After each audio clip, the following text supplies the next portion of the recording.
Thousands of supporters coming here to watch former President Trump speak right here. Now, he may no longer be in office, but his influence in Texas is clear. Local and state leaders speaking and spending the majority of time just praising the former president, most likely trying to solidify votes from his supporters. Thousands of supporters rallying for former President Trump at the Montgomery County Fairgrounds, the Texas county that performed best for Trump in 2020.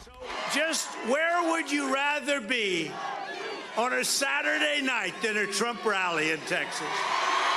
Local and state leaders endorsed by Trump also taking center stage ahead of the midterm elections. Governor Greg Abbott talking about his constitutional carry law recently passed and his strong stance on the Second Amendment. And including making Texas a Second Amendment sanctuary state where your guns will never be taken from you. Attorney General Ken Paxton discussing crime along the border. And materials that could have been used to build a wall are laying on the ground. Texas chair of a new independent party, Bill King, says there's a fine line politicians have to follow because they have to cater to primary voters. Because he's still very popular with Republican primary voters.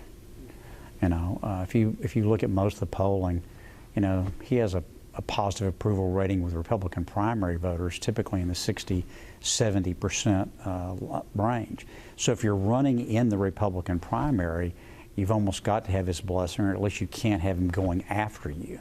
That's why he says those running in the GOP primaries know in order to win those far-right votes, they need Trump's support.